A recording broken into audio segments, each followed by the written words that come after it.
Salam, bugün mən sizə növbəti video dərsimizdə coğrafiya test toplusu 2025-ci il 1-ci hissə sonuncu məsələlərimiz səhifə 321-dəki sonuncu məsələlərimizi qeyd edəcəyəm.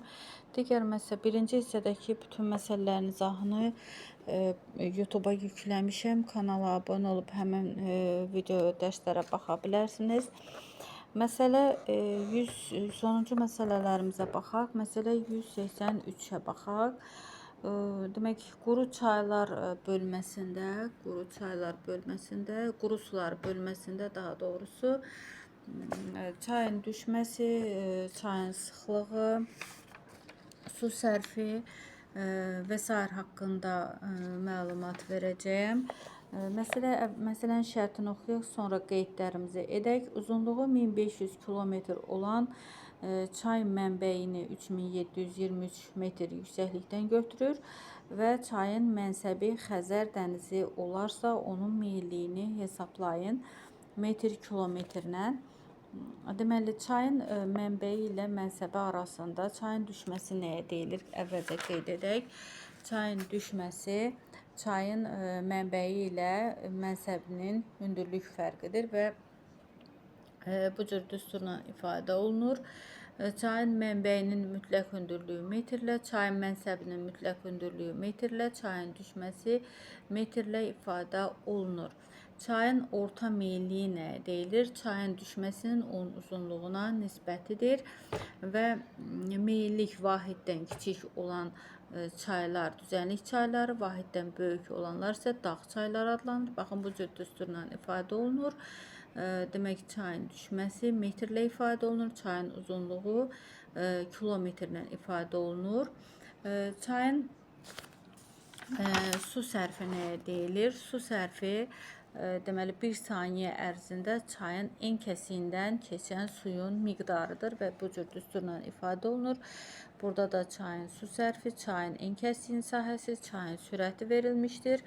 Çayın illik axımı nəyə deyilir? Çayın il ərzində axıtdığı suyun miqdarıdır. Çayın orta illik axımını hesablamaq üçün demək, saniyədəki su sərfini ildəki saniyələrin sayına vurmaqla, yəni vurmaq lazımdır. İllik su sərfi, yəni bu cür demək, bu cür düstur ilə ifadə olunur, illik axım. Və burada çayın illik axımı, çayın su sərfi, burada isə çayın su sərfidir. Sonra qeyd edək çay hövzəsi və çay şəbəkəsinin sıxlığı nəyə deyilir? Çay hövzəsi çayın qolları ilə birlikdə tutduğu sahədir. Çay şəbəkəsinin sıxlığı nəyə deyilir? Bu əraziyə düşən bütün yağıntılar demək, həmin çaya və onun qollarına axır. Ərazidən axan çayların uzunluqlarının onların hövzənin sahəsinə olan nisbətidir.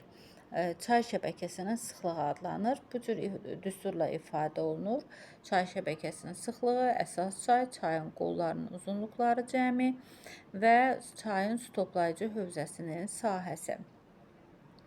Və onlara uyğun burada məsələlər qeyd olunmuşdur, burada göstərilir. Və keçək öz məsələmizə. Məsələdə deyir ki, çayın uzunluğu 1500 kilometrdir. Çayın uzunluğu 1500 kilometrdirsə, demək, 1500 kilometrdirsə və çayın mənbəyi 3723 metrdirsə, mənsəbi Xəzər dənizidirsə, mənfi 27 metr, 3723-ün üzərinə 27 metr gəlir, çünki 2 dənə mənfi müsbət edir. 3750 metr çayın düşməsi olur. Çayın uzunluğu da deməli 1500 kilometrdir. Çayın meyilliyini tapmaq istəyiriksə, bizim düsturumuz var idi. Çayın düşməsini çayın uzunluğuna bölürdük. Və burada 3750-ni 1500-ə bölüb tapırıq, 2,5 metr kilometri tapmış oluruq. Məsələ 184-ə baxaq. Uzunluğu 2000 kilometr olan çayın mənbəyində atmosfer təzyiqi 360 mm civə sütunu, mənsəbində 760 mm civə sütunu olarsa, bu çayın orta meyilliyini hesablayın. Burada da bayaqki qaydada çayın uzunluğu 2000 kilometrdir. 760-dan 360-a çıxıb tapırıq təzyiq fərqini tapırıq 400 mm civə sütunu və təzyiq fərqində çeviririk hündürlük fərqinə. Hündürlük fərqinə çevirəndə biz bilirik ki, dağın ətəyindən zirvəsinə doğru qalxdıqca hər 1000 metrdə təzyiq 100 mm aşağı düşür və 400 mm burada tənasüb qurub hündürlük fərqini tapırıq. Yəni çayın düşməsi olur 4000 metr. 4000 metr hündürlük fərqidir. Demək, meyilliyi tapmaq istəyiriksə çayın düşməsini çayın uzunluğuna bölürdük. Burada tapırıq 2 metr kilometr. 2 metr kilometr olur bizim meyilliyimiz. Çayın orta meyilliyi. Məsələ 185-ə baxaq. Türyançay və Göyçay hövzələrində yerləşən çayların ümumi uzunluğu müvafiq olaraq 920 km və 840 km-dir. Çay şəbəkəsinin sıxlığı isə uyğun olaraq 0,50 km2 və 0,48 km2-dir. Bu çayların hövzələrinin sahələri arasındakı fərqi kvadrat kilometrlə tapın. Yəni çay şəbəkəsi burada qeyd olunur. Demək, məsələ 185-ə baxaq. Türyan çay burada qeyd edib birinci düsturda rəqəmləri yazıb 0 meyillik bərabərdir çayın. Demək, çayın sıxlığını tapmaq istəyirsə, baxın bu düsturdan biz istifadə edəcəyik. Burada da rəqəmləri yerinə qoyuruq, yazırıq. Tapırıq, deməli, tənlik formasında həll edib tapırıq 1840 kvadrat kilometr. Yəni hövzəsinin sahəsi 1840 kvadrat kilometr. Türyan çayda. Göyçayda isə tapırıq 1750 kvadrat kilometr. Yəni də burada tənlik formasında həll edib tapırıq. Və onların fərqi 1840-dan çıxırıq 1750-ni tapırıq 90 kvadrat kilometr. Deməli, bu çayların hövzələrinin sahələr arasındakı fərq 90 kvadrat kilometr olar.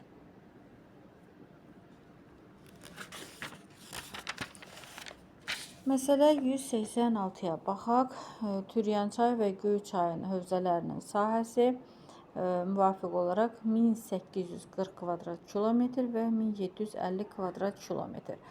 Çay şəbəkəsinin sıxlığı isə uyğun olaraq 0,50 və 0,48 kilometr kvadrat kilometrdir. Bu hövzələrdə olan çayların ümumi uzunluqları arasındakı fərqi kilometrlə demək qeyd edin. Deməli, burada ümumi uzunluqları, çayların ümumi uzunluğunu istəyir və bayaqki qaydada yenə də biz Türyançay hesablayırıq. Türyançayınki olur 920 km.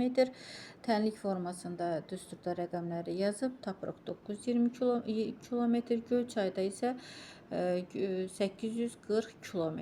Yəni çayın uzunluğu və bunların fərqi 920-dən 840-a çıxıb tapırıq 80 km edər. Deməli, bu hövzədə olan çayların ümumi demək, bu hövzədə çayların ümumi uzunluqları arasındakı fərq 80 km olar. Məsələ 187-yə baxaq. Əgər Kür çayının mənbəyi 5730 metr yüksəklikdən başlasaydı, mənbəyi, demək, onun meyilliyi neçə metr kilometr olardı? Əgər 5730 metrdən başlasaydı, demək, Kür çayı yəni eroziya bazisi Xəzər dənizidir. Ona görə də -27 metrdir. 5730 metrdən çıxırıq -27 metrini tapırıq 5757 metr. 2 mənfi olanda toplayırıq. 5757 metr olur çayın düşməsi. Və çayın uzunluğu 1515 kilometrdir. Meyillik düsturumuz vardır. Rəqəmləri yazıb tapırıq 3,8 metr kilometr. Sonra məsələ 188-ə baxaq. Əgər çayın Araz çayı mənbəyi 2669 metr yüksəklikdən başlasaydı, orta meyillik neçə metr kilometr olardı? Burada da bayaqki qaydada yenə də 2669 metr çıxılsın -11 metr. Toplayırıq 2680 metr çayın düşməsi olar. Çayın uzunluğu olur 1072 kilometr və burada meyillik düsturunda rəqəmləri yazıb 2,5 metr kilometri tapmış oluruq. Məsələ 21-ə baxaq səhifə 324-də.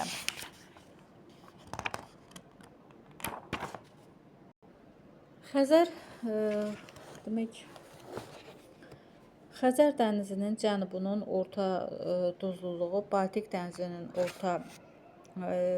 orta duzluğu 13 promil, Baltik dənizinin orta duzluğu isə 11 promilə bərabərdir.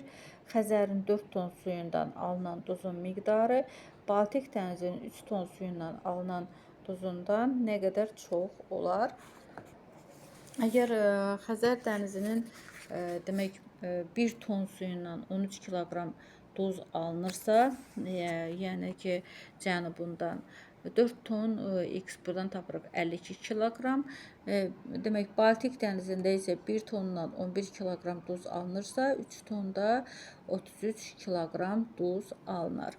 Və bunların fərqi 52 kiloqramdan 33 kiloqramı çıxıb tapırıq 19 kiloqramı. Deməli 19 kiloqram duz çox olar. Burada doğru cavab Y variantında düzgün verilmişdir.